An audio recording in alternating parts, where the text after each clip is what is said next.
안녕하십니까. 경향신문 이대근입니다. 오늘은 박근혜 대통령 외교 안보는 잘하고 있나 이런 주제로 말씀을 드리겠습니다. 진보나 보수를 떠나서 그리고 여당 성향, 야당 성향인지 이 당파성을 떠나서 박근혜 대통령의 국정을 평가할 때 일반적으로 박근혜 대통령이 제일 못하는 건 인사 문제다. 그리고 제일 잘하는 건 외교 안보 정책이다. 이런 평가가 나옵니다.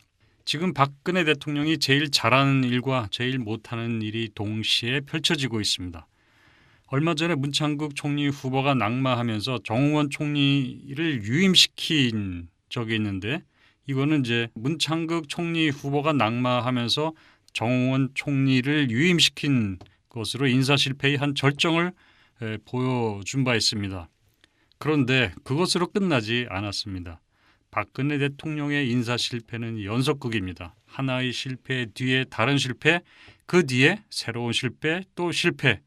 이렇게 끝이 없는 네버엔딩 스토리가 인사 문제입니다.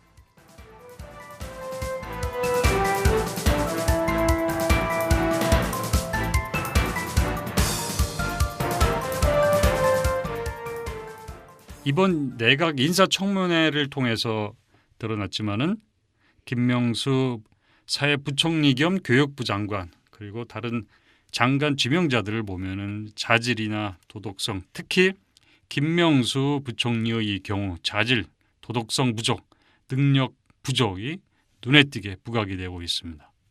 저런 분이 어떻게 이 나라의 미래를 좌우하는 교육 정책을 이끌 수 있을까?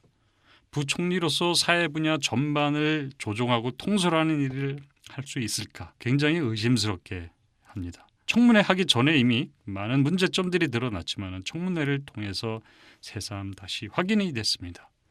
대통령은 왜 저런 인물만 고르는지 정말 신묘하다고 이렇게 표현할 수밖에 없습니다. 잘한다는 외교 안보 문제는 어떻습니까? 7월 3, 4일 한중 정상회담을 한 뒤에 박근혜 대통령 국정 지지율이 약간 반등을 했습니다. 박근혜 대통령 임기 초에는 외국만 나가면 지지율이 상승을 했습니다. 그렇지만 점차 해외 활동이 많아지고 그런 장면들이 자주 등장하면서 시민들이 익숙해졌고 대통령이 국정 실패로 지지율이 낮아지면서 정상회담 효과가 한동안 사라졌습니다. 그런데 이번에 다시 정상회담 효과가 약간 나타났습니다. 이렇게 박근혜 대통령이 못하는 일과 잘하는 일이 동시에 중첩돼서 진행되고 있는 흥미로운 일이 펼쳐지고 있는데 그 결과 더하기 빼기 이 결과는 여전히 낮은 지지율 40%에 머물고 있다는 것입니다. 이번에 박근혜 대통령이 유일하게 잘한다고 평가받고 있는 이 외교안보 문제를 한번 살펴보겠습니다. 과연 소문대로일까요? 한중 정상회담을 먼저 살펴보겠습니다. 반응이 좋습니다. 한중 정상회담에서 두 정상이 친밀하고 화기애애한 분위기를 연출하면서 한중 관계가 급격히 좋아지고 있다는 걸 보여준 것이 영향을 주지 않았나 이렇게 생각이 됩니다. 시진핑 국가주석뿐 아니라 특히 부인 펑리 위 아내의 화려한 등장이 눈길을 끌었습니다. 한국인에 대한 애정 공세, 매력 공세를 폈습니다. 부드럽고 친밀한 태도를 보인 것이 많은 영향을 주었습니다. 한국 방문을 친척집 나들이 같은 거다 이렇게 표현도 했고 시진핑은 겸손한 나라가 되도록 하겠다 이렇게 겸허하고 살가운 이야기를 많이 했습니다. 한중 관계의 진전은 분명히 잘한 일입니다. 미중 사이에서 어느 한쪽에 치우치면 안 됩니다. 그동안 미국에 많이 치우쳤습니다. 이명박 대통령 때 특히 그랬고 한미 동맹만 잘 되면 나머지 대외관계 또 잘 된다. 이런 동맹 만능주의에 이명박 대통령이 빠졌었습니다. 그 때문에 한중 관계가 나빠졌습니다. 그렇지만 박근혜 대통령은 미국 관계도 예전처럼 유지하면서 중국과의 관계 개선에 나섰습니다. 평가받을 만한 일입니다. 이런 한중 관계 접근으로 한국에서의 중국의 이미지가 극적인 변화를 하고 있습니다. 2006년으로 한번 돌아갑시다. 그해 12월 밤에 있었던 사건인데요. 주한 중국 대사관 소속의 외교관 4명이 한 차에 같이 타고 있다가 경찰의 음주 측정을 거부한 사건이 있었습니다. 단속 경찰 요구에 불응하고 차 문을 열지 않고 무려 차 안에서 9시간이나 버티는 실랑이를 했습니다. 이 소식이 실시간 전국으로 중계되면서 많은 사람들의 관심을 끌었습니다. 결국 주한 중국 대사관, 한국의 외교통상부 직원이 나와서 겨우 수습을 했습니다. 이때 국민들은 중국 공직자들이 대국이라고 오만하고 건방지다 이런 이미지를 갖게 됐습니다. 마침 고구려를 중국이 세운 지방 정권을 해석하는 동북 공정이 그 전에 있었고 그 파장이 아직도 남아있을 때였습니다. 그때 당시의 분위기와 지금과 비교하면 격세지감이 느껴집니다. 이런 변화를 시진핑 주석이 주도적으로 이끌어낸 것일까요? 아니면 박근혜 대통령이 이끌어낸 것일까요? 누가 먼저인지 따지기 쉽지는 않지만 두 지도자의 개인적인 친분과 한반도 그리고 동북아 주변 정세가 이렇게 두 나라를 급격히 접근하게 했다고 할 수가 있습니다. 이렇게 대중국 외교는 박근혜 대통령이 잘한다고 볼 수가 있습니다. 그럼 나머지도 그럴까요? 남북관계를 봅시다. 지금 단절 상태입니다. 박근혜 정부의 남북관계 발전 구상인 한반도 신뢰 프로세스 그리고 통일 구상이라는 드레스덴 통일 구상과 재현 이것이 모두 허상이라는 게 지금 남북관계를 통해서 확인할 수가 있습니다. 남북 간에는 이명박 때보다도 불신이 더 쌓이고 있습니다. 신뢰 프로세스가 아니라 불신 프로세스가 진행되고 있습니다. 대통령이 대북 불신과 혐오를 가득 담아서 북한 당국이 모욕으로 느낄 만한 내용을 언급하면서 드레스덴 대북 지원을 제안을 한 적이 있습니다. 대북 지원하고 인프라 지원, 남북 이질성을 극복하는 이렇게 3대 제안을 북쪽에다가 했습니다. 그런데 박 대통령이 이 제안을 하면서 어떤 얘기를 했느냐 하면은 북한에서 아이들이 거리에 방치되고 있는 걸 보면 안타깝다. 자유와 행복을 찾아서 국경을 넘는 탈북자들이 있다. 북한에다가 제안을 한다면서 제안이라는 건 이거를 받아달라. 이게 북쪽 사람들한테 얘기를 하면서 북을 비방하고 북을 공격하는 발언을 한 겁니다. 반응이 어땠을까요? 박근혜 대통령이 제안한 즉시 북한이 격렬히 비난하면서 거부했습니다. 그리고 북한은 그 직후에 대북 지원, 민간한테 대북 지원하는 것이 있었는데 그것도 받지 않았습니다. 오히려 대북 제안 때문에 남북관계가 더 악화됐습니다. 이거는 박근혜 대통령이 통일 준비도 신뢰 프로세스도 나름의 구상이라고 하지만 전혀 준비가 되지 않았다는 것을 말해주는 겁니다. 한반도 비핵화는 지금 어떻습니까? 6자 회담 여전히 열리지 않고 있습니다. 북한이 선 비핵화 조치하라고 조건을 걸어두기 때문에 만나지도 않고 협상도 하지 않겠다. 북한이 알아서 먼저 변화하는 것을 지켜보고 그다음에 만날지 안 만날지 협상할지 판단하겠다. 이런 입장입니다. 동북아 평화협력 구상이라고 박근혜 대통령이 동북아 평화를 가져오겠다 하면서 내놓은 정책 구상이 있습니다. 이것은 에너지, 환경과 같은 가벼운 의제를 중심으로 동북아 국가들이 협력을 해서 그러면 협력이 진전이 되면 이걸 정치 안보 분야로 확산을 시켜서 동북아의 평화를 조성하겠다는 겁니다. 그런데 지금 정부는 어떻게 하고 있습니까? 남북 대립입니다. 한일 갈등이 갈수록 격화되고 있습니다. 동북아 평화에 전혀 기여하지 못하고 있습니다.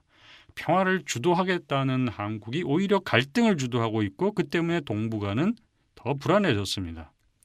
한일 갈등을 풀기 위한 외교력 발휘는 전혀 보이지 않고 있습니다.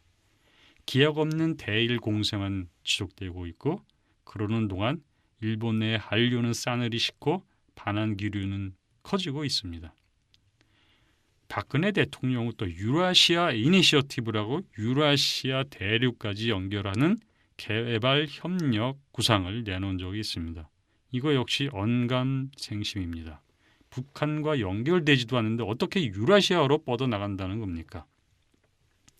박근혜 대통령은 이렇게 비현실적이거나 실행 의지가 없는 거창한 구호들을 내세웠습니다.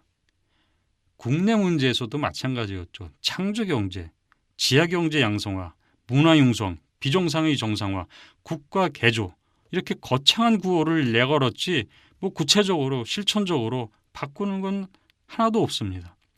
이렇게 국내 문제에서나 외교 문제, 안보 문제에서나 똑같습니다.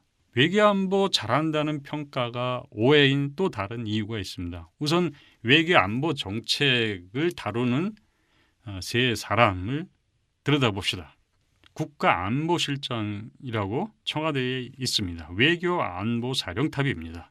초대는 김장수 육군참모총장 국방장관 출신이 맡았다가 이번에 바꾸었는데 역시 국방장관 군장성 출신이 김관진 장관이 새 안보사령탑 국가안보실장으로 임명이 됐습니다. 지금 동북아 정세가 어떻습니까? 불안정하고 복합적 갈등 상황에 처해 있습니다. 이런 상황에서 외교를 장군에게 맡기는 게 적절할까요?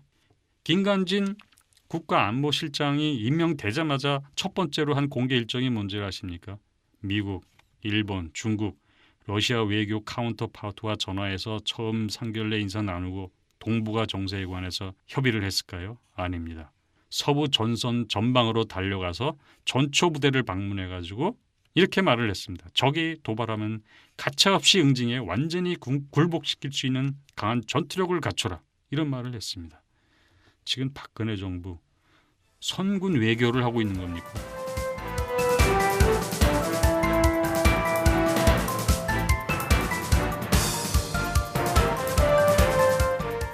외교부 장관 윤병세 장관은 어떤지 봅시다.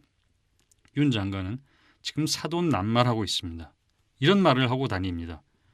군사력에만 의존하면 지속 가능한 평화 어렵다. 이런 말을 했습니다. 그리고 지금 동아시아는 작은 사건으로도 큰 충돌이 일어날 가능성이 높다. 아시아 질서의 대변화가 일어나고 있다. 이렇게 정세 분석을 하고 다니는데 마치 외교부 장관이 아니라 외교 평론가 같습니다. 그리고 키신저 전 미 국무장관을 인용하면서 아시아 상황이 19세기 유럽처럼 군사적 충돌을 배제할 수 없다. 이렇게 주장을 합니다. 그리고 지금 동아시아 상황이 만인에 의한 만인의 투쟁 상태다. 이렇게 진단을 하기도 합니다. 그럼 외교부 장관은 이런 현실에 대해서 무엇을 하고 있습니까? 어떻게 대처하고 있습니까? 어떤 외교 역량을 발휘해서 이 불안하고 일촉즉발의 충돌, 무력 충돌 지점까지 온 이 안보 위기 상황에 대해서 외교부는 지금 뭘 하고 있습니까? 이 상황을 어떻게 개선하려고 합니까? 그 개선을 위해서 어떤 행동을 하고 있습니까? 이런 걸 보여줘야 하는 게 외교부 장관이 해야 하는 일입니다. 그런데 지금 평론이나 하고 있습니다. 그리고 해법이라고 내놓은 것이 이렇습니다. 북한은 핵 포기하고 미얀마나 베트남과 같은 길을 선택해야 합니다.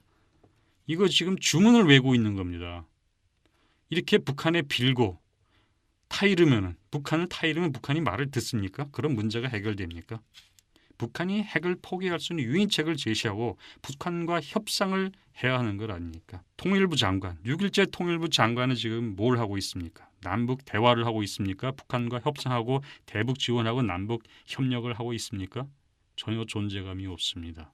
6.27 장관에게 가장 큰 문제는 남북 관계 단절로 일감이 없다는 겁니다. 아베 신조 일본 총리를 박근혜 대통령은 박근혜 정부 장관들은 배워야 합니다. 아베 총리를 존경하거나 아베의 평화, 헌법, 무력화, 우경화, 역사 수정주의 이런 걸 배우라고 말하는 것이 아닙니다. 대북 접근하는 그 아베 정권의 전략적 태도 이걸 배우라는 겁니다. 아베 총리는 북한 김정은과 무슨 신뢰가 쌓여서 대북 접근을 했던 게 아닙니다. 적대 관계 여전합니다. 그럼에도 불구하고 납치자 문제라는 당면한 현안을 풀기 위해서 북측과 마구 접촉을 하고 협상을 하고 그렇게 해서 북측의 변화를 이끌어내고 북쪽으로 하여금 일본이 요구하는 걸 그대로 100% 수용하도록 설득하고 타협을 했습니다. 전혀 신뢰가 없는 관계인데도 협상을 하고 일본이 원하는 거의 모든 것을 얻어냈습니다. 일본이 북한에 제공하는 대가는 일본이 북한에게 단독으로 경제 제재했던 몇 가지를 푸는 것입니다. 이렇게 북일 간에 타협하고 협상을 하고 문제를 풀므로써 적대 관계였던 것이 최소한의 신뢰를 쌓을 수 있는 계기를 마련하게 된 겁니다. 정부가 북한에 대해서도 그렇게 해야 합니다.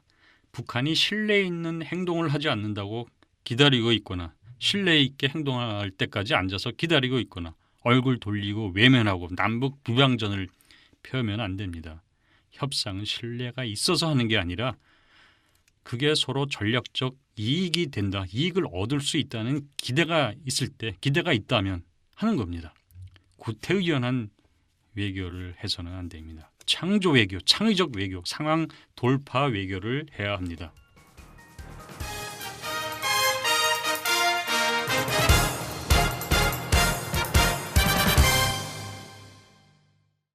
소득의 빌리 브란트 총리의 동서 화해 정책인 동방 정책은 당시 자유진영 대 공산진영 간의 진영 대결하는 상황에서 전혀 새로운 창의적인 발상이었습니다.